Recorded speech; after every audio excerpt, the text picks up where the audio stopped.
Hello, everybody. Welcome back to Literature and Rose with your host, Jared. Where is Aaron right now? We are in a new setting today. I had mentioned that we might be moving into a new place. Well, that has definitely happened here. Having a new place also means that I'm having to find a new place to do my videos. We'll see, because the house is a project, somewhat. Just kidding.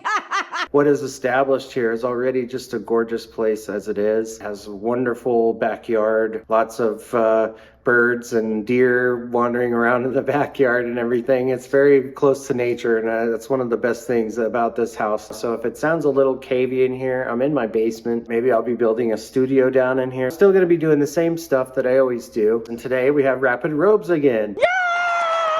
We have 6 books on the docket today. The first book is The Origins of the Wheel of Time, written by Michael Livingston, sanctioned by the lovely Harriet McDougall, who was Robert Jordan's wife. It's basically a book about where Robert Jordan, James Oliver Ridney Jr. came up with all of his ideas. A lot of what fantasy originates from is historical events that have actually occurred, documented, and so a lot of writers try to mold them into their little fantastical world. Well, this book takes a look into the things that he admired or was inspired from for his Wheel of Time series. Michael Livingston draws parallels between the real and the characters in the book, places, battles, and it's really well written. Michael Livingston has a very casual voice, very effective, telling something that's kind of dry, sort of an autobiography of Robert Jordan's life. If you weren't a fan of Robert Jordan books, then, you probably wouldn't find this interesting. But I've been a fan of Robert Jordan books since they've been coming out, and I was one of those anxious people biting my nails just to get the next book. I can't wait to get to my man. But this book, it's sort of a Robert Jordan Wheel of Time appetizer. It's not very long. Like half of the book is breakdowns of definitions, people, places. There's like a little blurb of where the names or the characters were actually inspired from actual historical figures. So that was really kind of cool. For me, it was a joy to read. I didn't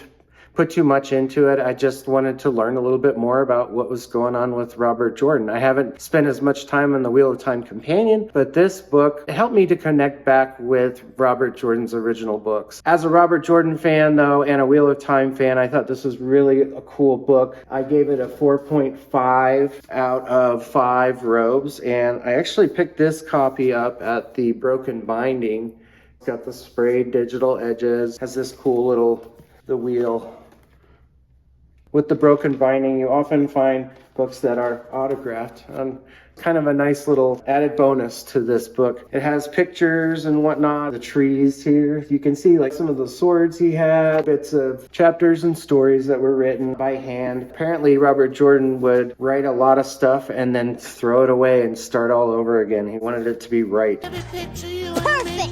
4.5 out of 5 robes for The Origins of the Wheel of Time by Michael Livingston. What's next? The next book that I've read is Death Hymns of Homara. I'm a big fan of Zamil Akhtar and his Gunmetal Gods series. This book is a prequel story. It has sort of a Middle Eastern vibe to the whole thing. This book reveals the thin line between the gods and the humans in this world that Zamil Akhtar has created. And the gods are somewhat meddling. There's a lot of underlying horror themes or dark fantastical things that lurk beneath the surface. Nothing about this is okay. So Death Hymns of Homara is about a man who is a contract killer of sorts, comes across a target that somewhat befuddles him. The plot took me a little bit to get into. Sometimes it feels a little odd or strange to just be plopped into a situation, but that's kind of how Zamil writes his stories, and then you just gradually pick up on things. If you've read all the other stories prior to this one, books 1 through 4 of Zamil's Gunmetal Gods series, then you'll understand at least the world, despite there being new characters and sort of a new faction of cultures working inside this overall world that Zamil has made. I was hoping maybe for a little bit more action. It's unique in its own right, very Lovecraftian. Keeps me coming back for more. I gave the Death Hymns of Homara 3.9 out of 5 robes. Again, I thought it was kind of average for his typical books, but I do like the books with the main characters that I've grown to like in the main story. So 3.9 out of 5 for that, and on to the next. Oh, great. Now, Ronald Malfi, this is the second book I've read of his. I read The Narrows. This is a longer book than usual for Ronald Malfi. His books are usually somewhere between 300 and 400 pages. Typically, his voicing style of writing, good with his language, creating tension and fear. There's usually something in the novel that relies somewhat on sort of a supernatural or magical component. The Hive kind of alludes to that. And so we're brought into this little town.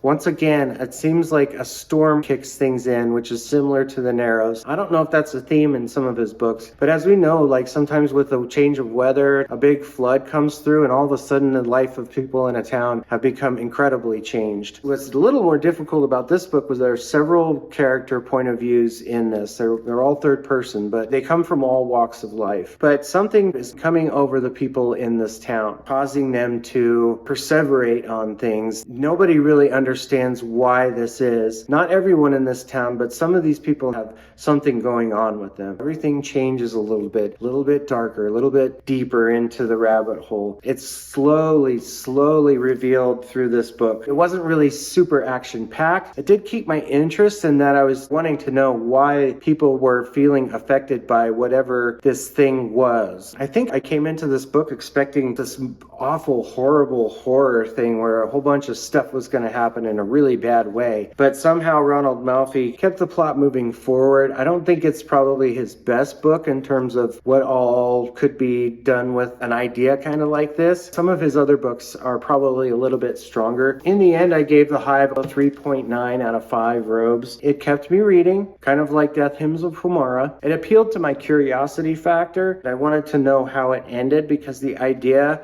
had grasped me enough to be like, this is interesting. I want to see how this ends. I think my expectations were a little different than how the book actually fulfilled them. The writing is always good. Ronald Malfi, that's probably part of what helped me to stay in there too, was his prose. He writes very interesting characters, and they all sort of played a different role that was appropriate to telling the story. But it was a little bit much, so I think he could have probably taken a little bit out of this and still had a great story. On to the next.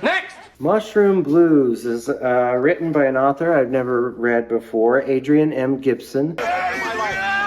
Somewhat of an urban fantasy. It reminds me a little bit of Jade City, Jade War, Jade Legacy, as we're brought into a country that has some very specific traits, landscapes, and ecosystems that are part of the world. The city that's built with mushrooms and fungi and spores, and Adrian Gibson represents that well in the writing. You feel like you're reading in musty corridors, and the city itself feels like it's just never felt a dry day in its life. There are these humans, and then there's fungals.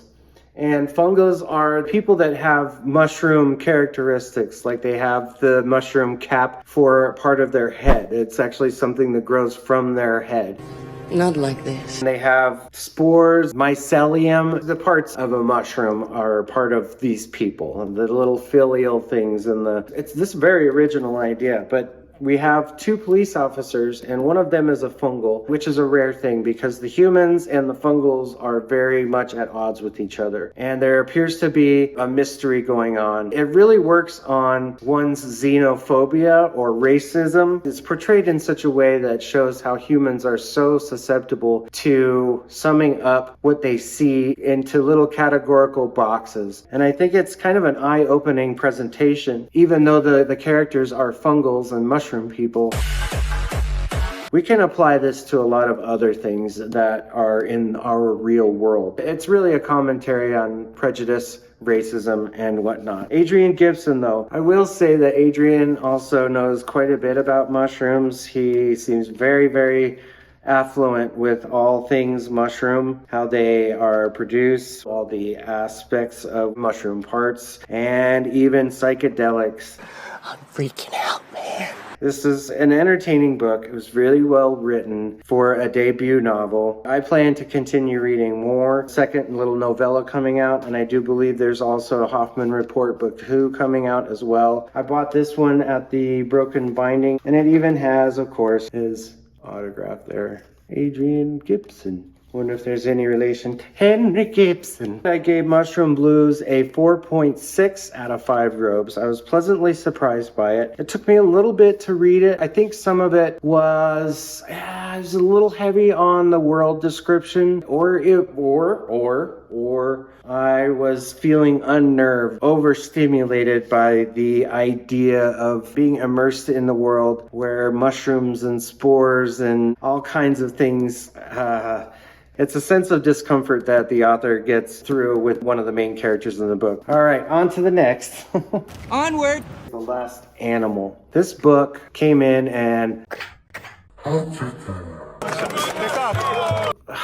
This book was so cute. The Last Animal by Ramona Ausubel. Ausubel. The Last Animal by Ramona Ausubel was great. I wanted to say this is almost a short story, but it's not. It's a novel. Right there's a little woolly mammoth on the front cover. This is part of the story. And I think this is what kind of grabbed me too. There is a paleontologist researcher, the mother, travels all over the world. She has 2 girls that inevitably have to go with her. Part of this is because her husband is passed away while doing research. The family was apart from each other when this happened, and these teenage daughters join her on research expeditions. I hate to say it, but I think that a lot of women that do this work and are involved in the sciences get overlooked with the work that they do. But it's so self-evident in how Ramona builds her characters. She really seems to have a sense of what teenage girls go through, what they think about, and these girls go through a lot. They get themselves into plenty of stuff. Really? The relationship between mothers and daughters, what daughters want from their mothers, what the whole family misses when someone ends up passing away. There's always some sort of incompleteness that's there. Ramona really does a great job of showing how incomplete families or incomplete people try to find a way to close that loop, find that missing piece, make something of the predicament that they seem to have no control over. And by the end of this book, it brought me to tears. But the central underlying thing was this little baby mammoth that comes into the world, which just kind of mixes everything up too. Ramona is a wordsmith. The way that Ramona would write from a character perspective really well. It wasn't dumbed down at all. And these kids were super smart. But at the same time, just because they're smart doesn't mean that they're emotionally intelligent. I just love this. It was a quick read, but at the same time, every page, every little chapter was a gut punch. And as you keep reading on, it just gets deeper and deeper. Everything just stacks nicely. It was an emotional read, a cute read. It was charming. It was wry. It had some peak to it. Ramona's writing style was just really intelligent, humorous at times. I really enjoyed the dynamics. What a fantastic soul-searching journey this was. And I gave this book a 5 out of 5 robes. New author for me, Ramona Ausubel. She has a lot of books kind of like this. Nature, holistic, family. I might be curious to see what else she has out there, but I really enjoyed that. And then finally is Swan Song by the Robert McCammon. Let's go out with the bang.